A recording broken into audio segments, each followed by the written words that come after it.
Fala galera, tudo bom com vocês? Espero que esteja tudo bem. Mais uma vez, bem-vindos aqui à Bagunça. Meu nome é Felipe. Hoje, pessoal, vamos fazer o resumo do capítulo 10 da Era dos Extremos. Nome do capítulo: A Revolução Social, de 1945 a 1990. Recorte temporal grande, pessoal.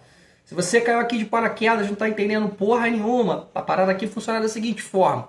Isso aqui é um resumo da obra A Era dos Extremos, do Hobsbawm. Tem playlists aqui no canal com os demais livros da coleção, todo destrinchado por capítulos e partes, ou só por capítulos, que aqui eu vou me organizando aos poucos e fazendo quando dá. E o resumo vai ficar na tela. Eu vou fazer uma leitura dinâmica desse resumo para poder ajudar a facilitar o conhecimento de vocês com uma linguagem bem informal e mais direta, pessoal. Bom, apresentações à parte, hoje foi rapidinho, né? Normalmente eu acabo falando muito, né? Não sigo roteiro, não sigo nada. Hoje tá direto. Bom, o que a gente vai ver nesse capítulo aí? Esse capítulo ele basicamente fala que na segunda metade do século XX, gente, o mundo assim, ele mudou rápido pra caramba. As pessoas eles saíram do campo para as cidades. A gente já conversou sobre isso, do rural e tudo mais, né? Educação também cresceu pra caramba, muita gente indo para as universidades e tudo mais. Daí nasceu, nos anos 60, uma juventude crítica, né? Que começou a se revoltar contra as autoridades e ter mais atitude, né?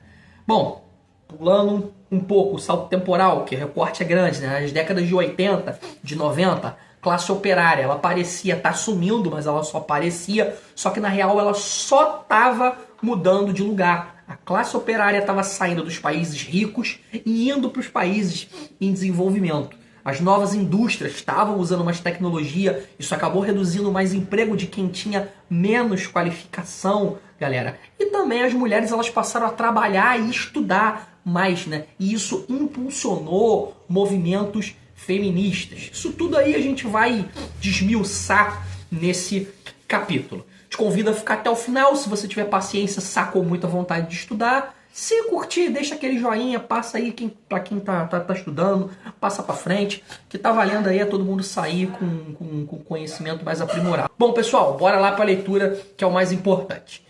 Na segunda metade do século XX, gente, as sociedades elas mudaram de uma forma tão rápida que as pessoas elas tiveram que se adaptar a um estilo de vida completamente diferente do que elas conheciam.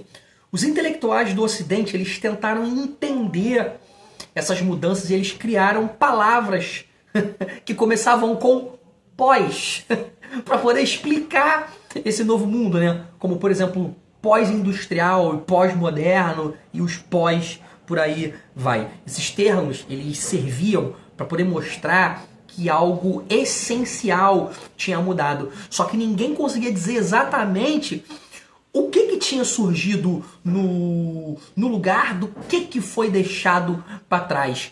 A mudança ela foi assim tão rápida e espalhada pelo mundo que para muita gente parecia que o velho mundo, o dito velho mundo do passado, aquele mais tradicional e tudo mais, tinha acabado, pum, assim, de repente entre 1950 e 1960. Essa transformação ela foi muito radical para a maioria das pessoas no mundo que viviam do mesmo jeito há séculos, por assim dizer, né? Em lugares, na Europa, até mesmo na América do Norte, as pessoas elas já estavam mais acostumadas com mudanças tecnológicas, mudanças culturais. Mas em muitas regiões, como por exemplo, parte da América Latina, Ásia, sul da Europa, essas mudanças elas aconteceram assim de uma forma muito rápida, né? Um exemplo é a cidade de Cusco, no Peru, onde, gente, em menos de 10 anos, as roupas tradicionais elas foram trocadas por roupas europeias. Isso é muito pouco tempo para uma mudança muito radical. O contraste entre o que era antes e o que estava rolando agora era uma parada tão grande que até as pessoas que voltavam para as suas cidades, né, depois de alguns anos, elas se sentiam meio que perdidas, como aconteceu, né, com um camponês na Sicília em 1970, descrito aqui no resumo. A transformação mais importante que aconteceu foi o fim do campesinato, pessoal. Bom anotar. Durante muito tempo, a maioria das pessoas do mundo dependia bastante da agricultura para poder viver. Mas em apenas algumas décadas, o número de pessoas trabalhando na agricultura simplesmente despencou. Por exemplo, anos ali de 1980, gente, menos de 10% da população, na maioria dos países ocidentais, trabalhava no campo. O que era, assim, uma parada impensável, real, até mais ou menos ali 1950. Ou seja, cara, é muito pouco tempo. É 30 anos para uma parada que era impensável se tornar uma realidade basicamente que imutável, né? Mesmo nos países que eles sempre foram conhecidos pela agricultura, Espanha, Portugal, né, a população rural, despencou. Não foi nada muito diferente. Essa mudança ela significa que estava realmente sendo deixado para trás uma era assim que durou desde dos tempos neolíticos, cara. Foi realmente uma mudança radical em muito pouco tempo, né? Fez assim um grande corte com o passado, por assim dizer. Entre 1947 e 1985, o Japão ele passou por uma mudança assim enorme na sua população.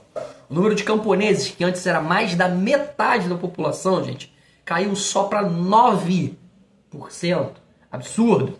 Esse tipo de transformação ela também aconteceu em lugares como a Finlândia, onde as pessoas elas começaram a vida no campo, né, e acabaram se tornando no decorrer da sua vida mais urbanas, mais modernas. A industrialização que o Marx tinha previsto acabou com muitos empregos rurais, né, não somente nos países ricos, mas também em nações que a ONU via como atrasadas, nações atrasadas, né, e também pobres. Isso se espalhou por várias regiões, principalmente na América Latina, né? Colômbia, México, aqui também no Brasil, acabaram vendo as suas populações agrícolas despencar pra cacete muito em poucas décadas. Além da América Latina, gente, os países do mundo islâmico, eles também passaram por um grande crescimento nas cidades. Exemplo, Argélia, Tunísia, Marrocos, né? O número de pessoas que trabalhavam no campo também caiu absurdamente, né? E de uma grande maioria para uma minoria mesmo. Como eu falei, recorte de cerca de 30 anos. A Síria e o Iraque também enfrentaram essa mudança.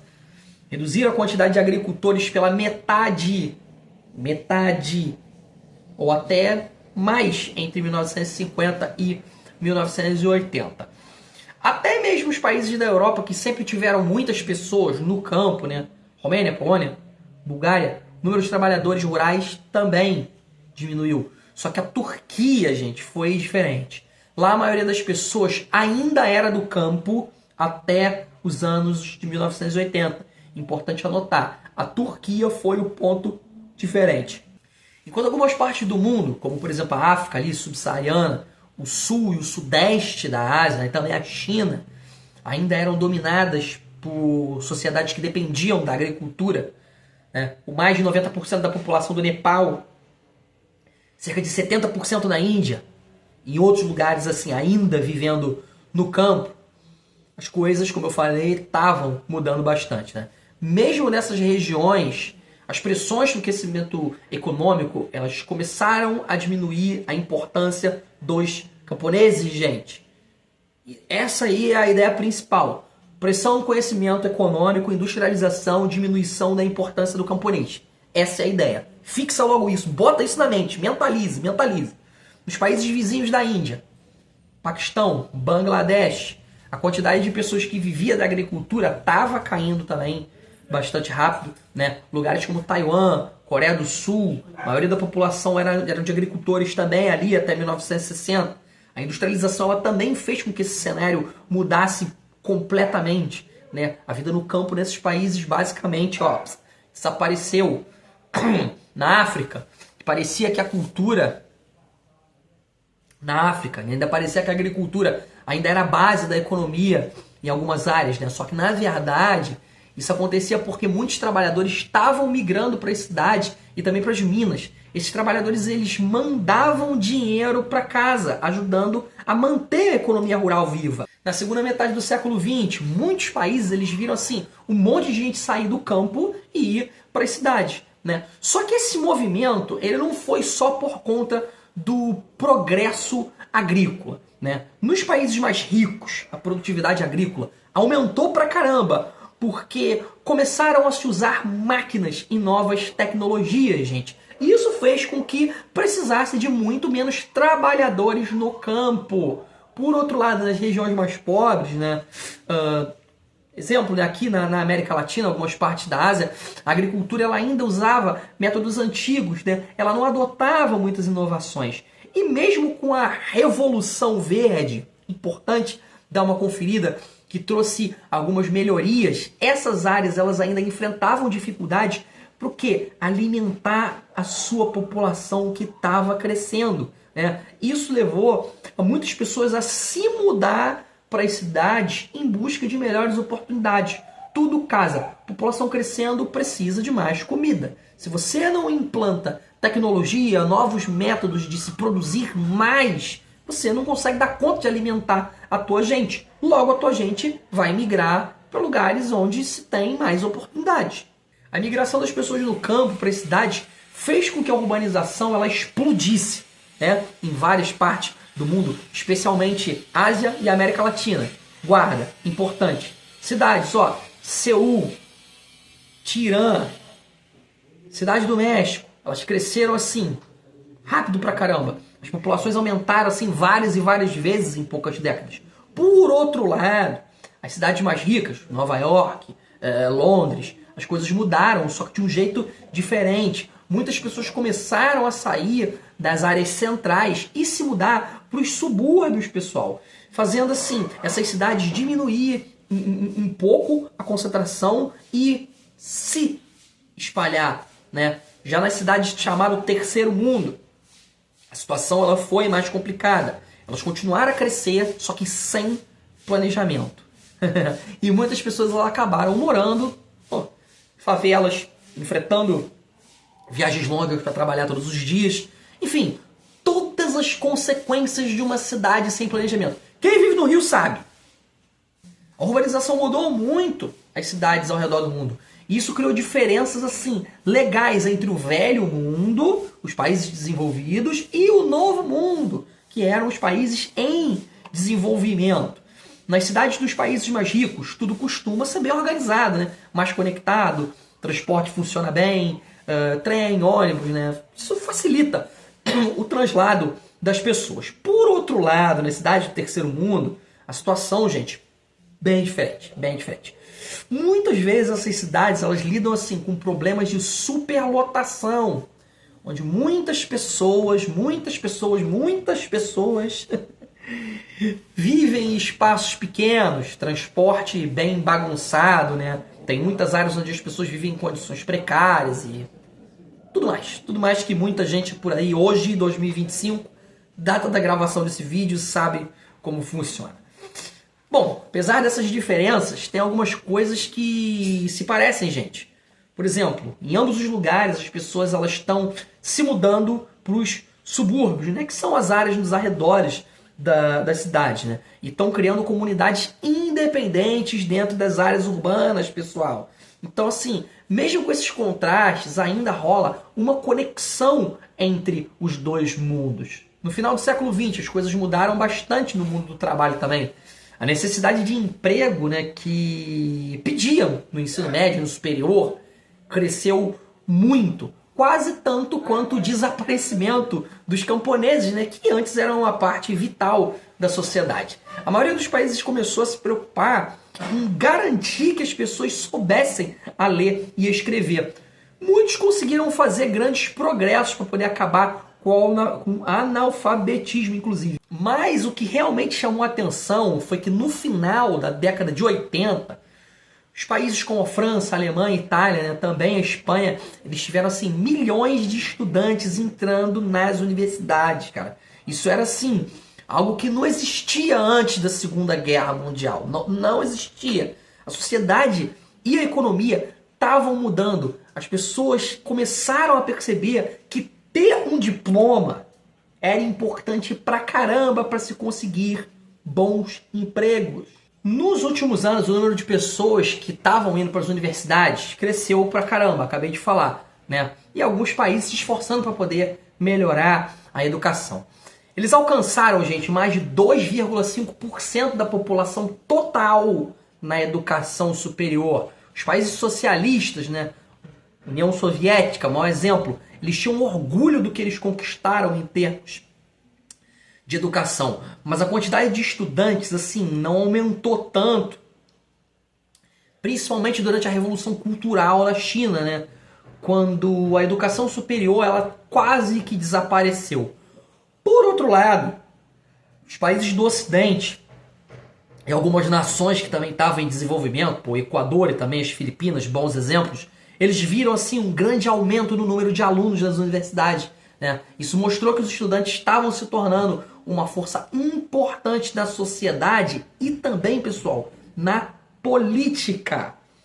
A pressão por mais pessoas indo para a faculdade cresceu porque todo mundo queria os melhores empregos, né? Queriam mais status na sociedade.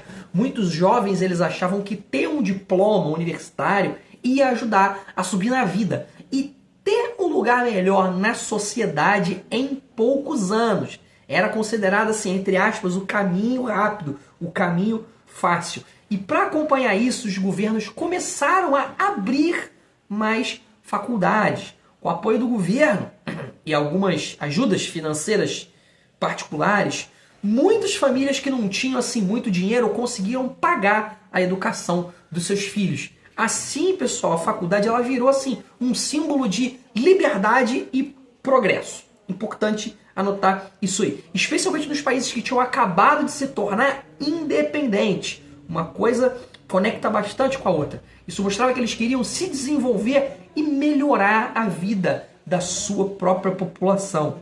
Na década de 1960 aconteceu assim, um movimento muito interessante, tanto com os jovens estudantes e seus professores, né, que eles se reuniam em grandes universidades nas cidades. Né. Esses grupos eles eram internacionais, eles usavam tecnologia da época, como rádio, telefone, para poder trocar ideias e experiências de forma muito mais rápida. Eles muitas vezes conseguiam agir mais rápido do que até mesmo os próprios governos.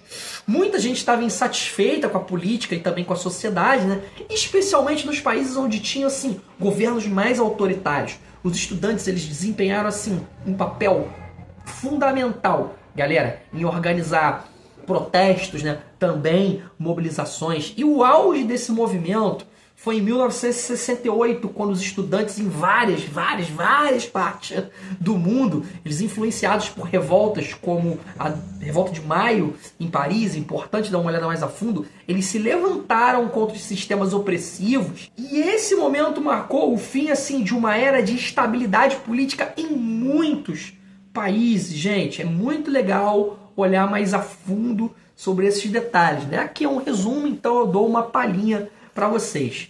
Prosseguindo, a Revolta Estudantil de 1968, ele foi um movimento assim, bastante agitado, só que ele não virou de fato uma revolução, não confundam. Os estudantes eles estavam assim, muito mobilizados, só que sozinhos, eles não tinham assim, poder suficiente para mudar as coisas efetivamente.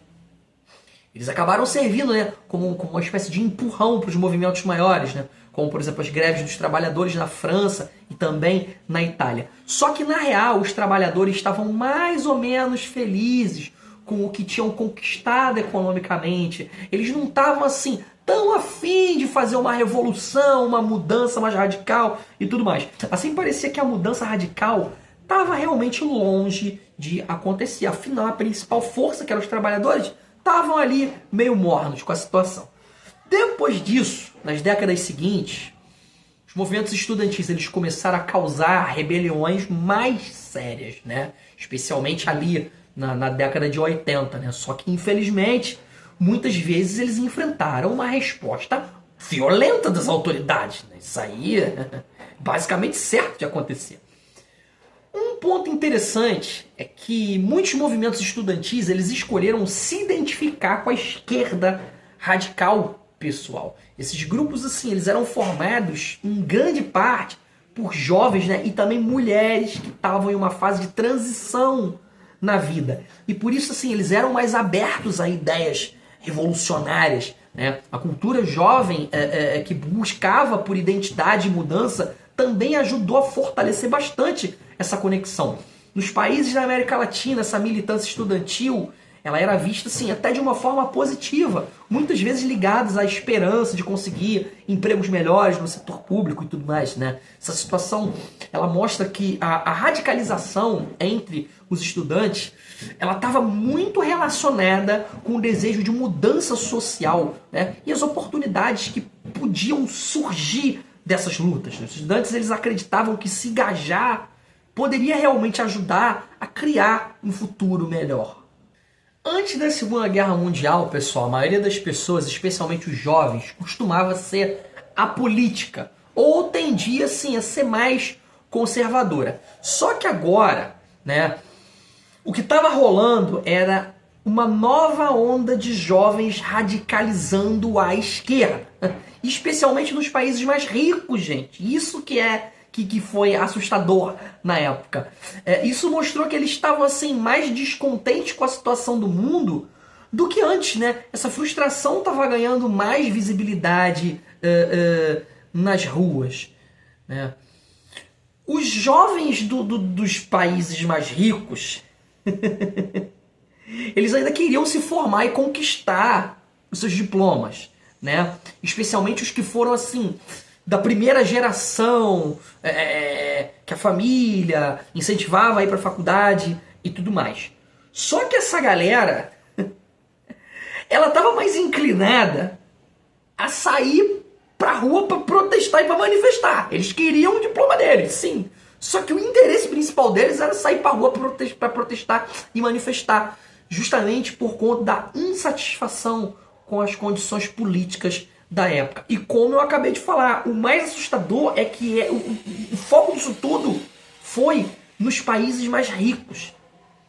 Depois da Segunda Guerra, o número de estudantes na França disparou, né? Vocês terem uma ideia, pulou de menos de 100 mil para 651 mil em 1970. Depois da Segunda Guerra. Segunda Guerra em 1945. Pega esse recorte, 45, 1970. 100 mil, 651 mil. Irmão, salto, trampolim. Foi isso.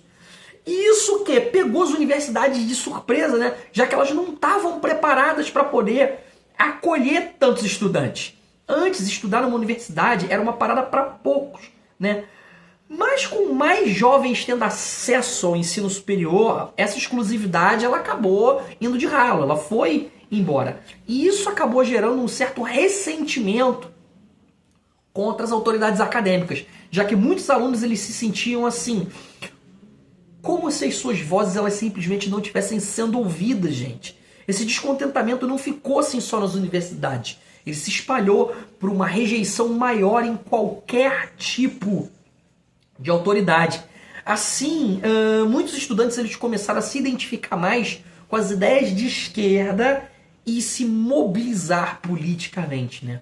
Buscando mudanças e mais justiça social. Esse novo grupo de estudantes, mesmo sendo bem grande, né, ele teve dificuldade em se encaixar na sociedade porque não tinha espaço fixo ou regras mais claras sobre como se relacionar entre eles e as autoridades. Eles começaram a questionar como que as coisas funcionavam ao seu redor e se eles se sentiam bem distantes até mesmo, né, dos seus pais, que tinham lembranças de tempos difíceis e etc. Era uma outra geração, era uma outra mentalidade, né? O curioso, gente, é que assim, mesmo vivendo num período de prosperidade, sem ter passado por crises econômicas, né, pesadas e tudo mais, esses jovens eles estavam insatisfeitos.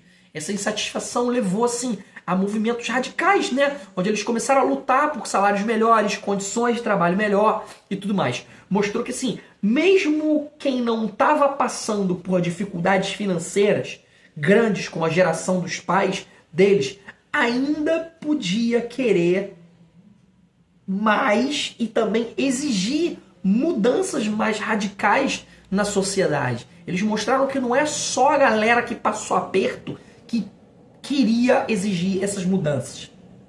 Bom, galera, eu reparei aqui que o vídeo vai ficar grande pra caraca. Na média, cada capítulo tem aí meia hora, 40 minutos. Só que esse capítulo tem muita informação. Então eu decidi dividir em 2 vídeos. Agora eu vou fechar a primeira parte do capítulo 10. Próximo vídeo eu vou pegar a segunda parte do capítulo 10. Que aí eu vou falar sobre os assuntos que eu ainda não comentei, né? Que eu descrevi lá no comecinho do vídeo. Beleza? Se você sobreviveu até aqui, tá curtindo o conteúdo, deixa aquele joinha, passa pra frente para quem tá estudando. Tiver alguma leitura complementar, deixa aí, cara. Faça um resumo aí, a gente troca uma ideia. Pode ser interessante para todo mundo. Se eu deixei passar batido alguma informação, afinal de contas isso aqui é um resumo, né? Então tem coisa que ficou, pô, comenta aí que também é muito importante. Beleza? Pessoal, vou ficando por aqui. Forte abraço para vocês, bons estudos. Valeu, falou, fui.